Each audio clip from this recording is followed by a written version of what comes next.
आपकी कुछ गलती ना होते हुए भी आपने बहुत कुछ सहा है, बहुत कुछ।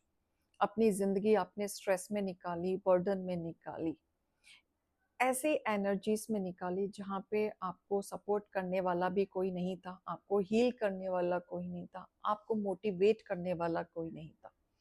आपने अपनी ज़िंदगी की लड़ाई अकेले लड़ी, आज भी लड़ रहे हो और आपके जो हेटर्स हैं, वो कहीं न कहीं खुद गलतियां करके वही गलतियां इन्होंने आपके सर के ऊपर थोप दी। लोगों के सामने आपकी जिंदगी खराब करी, आपके बारे में भला बुरा बोला। ऐसे लोगों के साथ यूनिवर्स क्या करने वाले हैं, क्या चल रहा है उनकी जिंदगी में, आपके साथ क्या होगा, तो एंड तक जरूर बनी रहिएगा। जय श्री कृष्णा, राधे राधे। आप सभी कैसे हैं? आशा करती हूँ आप सभी अच्छे होंगे, तंदुरुस्त होंगे, स्वस्थ होंगे। आज मैं आपके सामने फिर से एक रीडिंग के साथ आई हूँ। रीडिंग में इतना ही कहूंगी, जितना रेजोनेट होता है उतना लीजिएगा, बाकी दूसरों के लिए छोड़ दीजिएगा। किसी को पर्सनली कंसल्टेशन लेना है उसके लिए आप डिस्क्रिप्शन नंबर लेके सिर्फ और सिर्फ व्हाट्सअप करें, कॉल्स को अवॉइड करें। फेक अकाउंट से बच के रहना है, एक ही नंबर से बातें होंगी, वो नंबर है 8877755171। इस नंबर के अलावा कहीं से भी कोई भी आपको अप्रोच करता है, बेशक आप उन्हें ब्लॉक कर दें। सो आज की रीडिंग में देखेंगे क्या गाइडेंस, क्या मोटिवेशन आप लोगों के जीवन में आ रहा है। जो भी चीजें आपके जीवन में चली उसमें यूनिवर्स आपको क्या बताना चाहते हैं। मोटिवेशन को ही लेना है, डिसअपॉइंट नहीं होना है। राइट? All right, fine. देखो, आपके जीवन में जितने भी तांडव किए आपके हेटर्स ने, राइट, तो कहीं ना कहीं आप ये लगा लो, इतना सहन करने के बाद, इतना फ्रस्ट्रेशन होने के बाद, इतना कुछ आपने प्यार से संभाला, बहुत अच्छे से संभाला, प्यार से संभाला, लेकिन फिर भी जब बर्दाश्त से जब चीजें बाहर आ जाती है ना, तो इंसान सोचता है भाग जाओ, कहीं निकल जाओ। तो आप वही सोच रहे हैं, निकलने के लिए सोच रहे हैं। ठीक है? ये पर्सन हो सकता है जिसको आप डील कर रहे हो किसी बैड हैबिट में हो, या कोई बैड हरकतें कर रहा हो, या ऐसे ऐसे लोगों के साथ जुड़ गया हो जो गंदी कंपनियां हो, जो इनके लिए बिल्कुल भी अच्छा ना रहा हो। राइट? तो कहीं ना कहीं आपने इनकी चीजें ऑब्जर्व की हैं। ऑब्जर्व करने के बाद अब आपको रियलाइज हो रहा है कि मुझे जस्टिस चाहिए, इन लोगों को कर्मा मिलना चाहिए, क्योंकि हरकतें ये कर रहे थे, गलत चीजों में ये थे, तांत्रिक क्रिया ये कर रहे थे, आपके ऊपर मैजिक करने की कोशिश कर रहे थे, आपको पता नहीं किस चीज का बदला ये आपसे ले रहे थे, कि कहीं ना कहीं सारी गलतियां आप पे थोप दिया करते थे। इनका ईगो इतना था ना कि अगर कोई आपकी तारीफ कर दे, कोई आपकी सुंदरता की तारीफ कर दे, आपके बालों की तारीफ कर दे, आपके स्किन की तारीफ कर दे, इनको जलन होती थी, बहुत ज्यादा जलन होती थी। और आपसे कोई प्यार से बात कर ले या आपके बारे में कोई हालचाल पूछ ले तो भी इन्हें परेशानी होती थी। तो ये कहीं ना कहीं आपकी सुंदरता से भी जलते थे, आपकी पर्सनालिटी से भी जलते थे, क्योंकि ये आपको हमेशा से पीछे रखना चाहते थे और अपने आप को आगे रखना चाहते थे। ये नहीं चाहते थे कि आपकी जिंदगी में कुछ भी अच्छा चले। यहाँ पे मुझे जेलस का फैक्टर दिख रहा है, ऐसा दिख रहा है कि वो इंसान अपने आप से बहुत ऑब्सेस्ड है और आपको दूर रखना चाहता है, लोगों के नजर में गंदा बना के रखना चाहता है, क्योंकि ये पर्सन नहीं चाहता कि आप अपनी लाइफ में आगे बढ़ो, आपकी लाइफ में प्यार आए, ग्रोथ आए, ट्रांसपेरेंसी आए, या आपकी हेल्थ भी ठीक रहे, या आप आगे बढ़े लाइफ में। बिल्कुल नहीं। आपको हमेशा स्ट्रेस दिया, इतना स्ट्रेस दिया कि हमेशा से आपकी हेल्थ खराब रही, मेंटल स्ट्रेस रहा। इन्होंने जानबूझ के सारी चीजें क्रिएट की, बहुत ज्यादा, लेकिन बदले में आप फिर भी इनके साथ खड़े थे, कामली इनकी चीजें देख रहे थे, बहुत ज्यादा कॉन्फिडेंस आप अपने अंदर ला रहे थे, स्ट्रांग अपने आप को बना रहे थे, ताकि आप हार ना माने अपनी जिंदगी में, क्योंकि जिस दिन आप हार मान लेते उस दिन आप अपने आप से कोई ना कोई गलत चीजें जरूर कर लेते। लेकिन यूनिवर्स ने आपको इतनी हिम्मत दी कि आप इनके सब षड्यंत्र को पार करते चले गए। ये जो लोग थे जो आपको दुखी करना चाहते थे या आपके ऊपर तांत्रिक क्रिया भी कराई, अलग अलग तरीके से आपको तोड़ने की कोशिश की, फाइनेंशियली, करियर, सुंदरता, कॉन्फिडेंस लेवल आपका डाउन करने के लिए कोशिश की, आपके सेल्फ रिस्पेक्ट के साथ भी खेलने की कोशिश की। लेकिन वही है ना, इंसान की झेलने की एक लिमिट होती है जो यहाँ पे खत्म हुई है। आपने जो इनको इन्वेस्ट किया था ना, आप उनकी कदर करते हैं, लेकिन उतनी कदर अब मुझे नहीं दिख रही, क्योंकि आपको इनकी हकीकत, इनकी सच्चाई सामने आ चुकी है। आपको पता चल चुका है कि जिसके लिए आप मर रहे हो वो आपका भला सोचता ही नहीं है, वो आपके बारे में सोचना भी नहीं चाहता।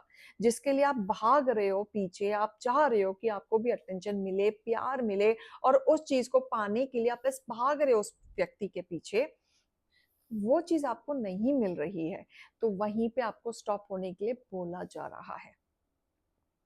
आप किसी पर्सन के पीछे इतना मत भागो कि आपकी वैल्यू खुद गिर जाए।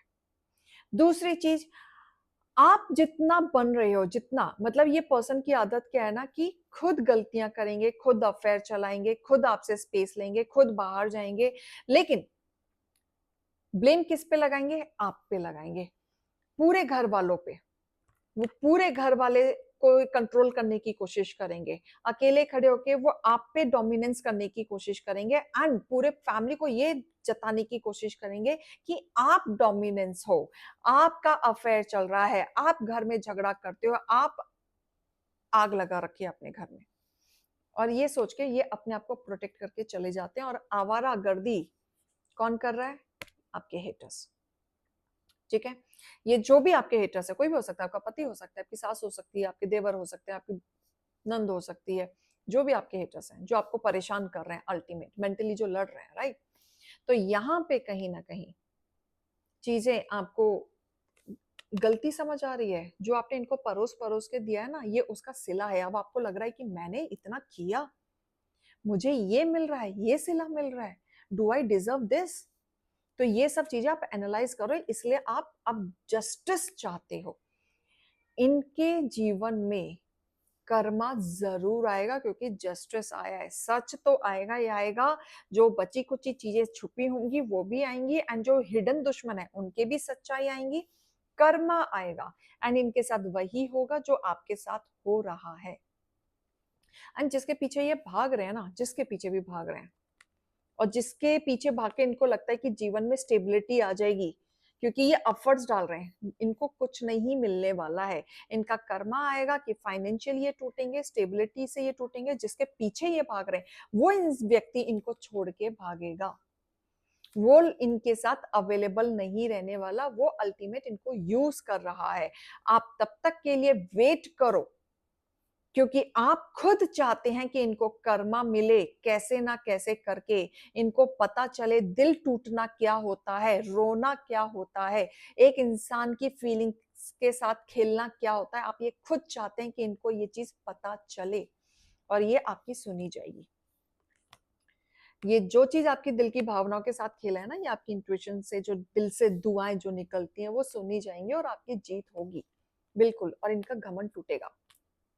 सी, इनका घमंड, इनका ईगो, इनका अहंकार, इनका डोमिनेंस नेचर जो आपके प्रति था वो टूटेगा, और बहुत अच्छे से टूटेगा। जब आपकी वैल्यू इनको समझ में आएगी, जब ये चारों तरफ से अकेले हो जाएंगे ना, जब इनके सामने कोई नहीं होगा, तब इनको आपकी वैल्यू समझ में आएगी। क्लियर? तो यहाँ पे मैं गाइडेंस भी लेना चाहूंगी यूनिवर्स की तरफ से।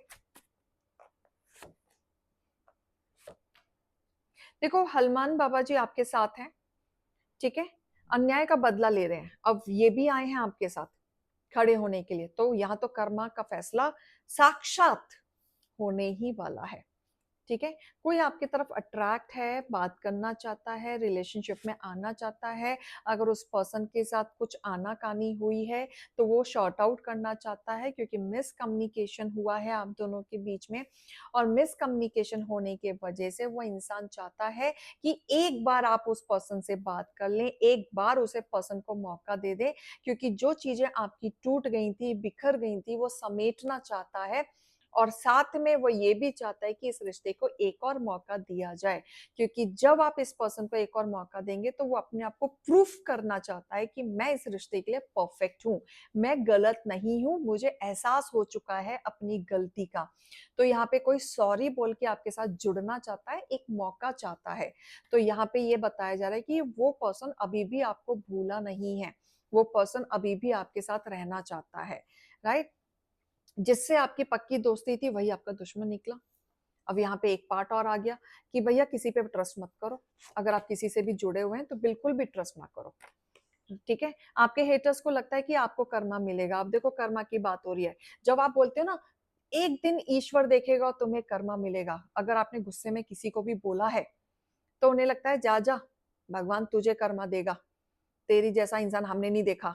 तो वो सामने से ऐसा प्रिटेंड करेंगे कि उन्होंने तो कुछ किया ही नहीं, और जब वो उनके सेंटेंस होंगे तो आपको लगेगा अरे बड़े बदतमीज बच्चे हैं या बड़े बदतमीज इंसान है कि ये इतना कुछ होने के बाद भी इनके आंखों में शर्म लिहाज नहीं है। तो इतना कॉन्फिडेंस लेवल देखोगे, लेकिन ईश्वर के सामने तो नहीं चलता ना। कर्मा उधर देखा जा रहा है, पलटवार होगा, बिल्कुल होगा, जिसने भी गलत किया है वहां कर्मा आएगा और हिसाब किताब होगा। तो आपको घबराने की जरूरत नहीं है, राइट। तो यहाँ पे आपकी वैल्यू आपको वापस की जाएगी। देखो आपका अगर कोई गोल है, गोल लाइक मुझे यहाँ से निकलना है, मुझे ये अचीवमेंट चाहिए, मुझे सक्सेस चाहिए, मुझे प्रमोशन चाहिए, मेरा टारगेट है कि इस साल मुझे घर लेना है, गाड़ी लेनी है, या प्रमोशन चाहिए, या ऑफिस चेंज करना है, एनीथिंग, कुछ भी गोल, कुछ भी डिजायर अगर आपका पिछले 3 महीने का कुछ लेके चल रहे हो या 1 साल का लेके चल रहे हो, तो आप उस गोल के एकदम करीब हैं, तो घबराने की जरूरत नहीं है। बस पास्ट की चीजों से निकलना है आपको। होल्ड मत करो, क्योंकि वो नेगेटिविटी में आपको ब्लॉकेजेस मिलेंगे। New start is coming. तो आप अपने जिंदगी की राह को नई सफर की तरफ ले जाओ, जहां पे आप पास्ट को छोड़ के नई चीजों को वेलकम करो, ताकि आप अपने गोल के और करीब जा सको। क्लियर? तो ये चीज आपको करनी है। ये आपका सबसे बड़ा गाइडेंस है, क्योंकि यहाँ पे यूनिवर्स आपको पुश कर रहे हैं कि समझो चीजों को, कि यूनिवर्स क्या चाहते हैं। तो new start is coming. Clear? ये रीडिंग और गाइडेंस को लीजिएगा। अभी मैं चलती हूँ। राधे राधे।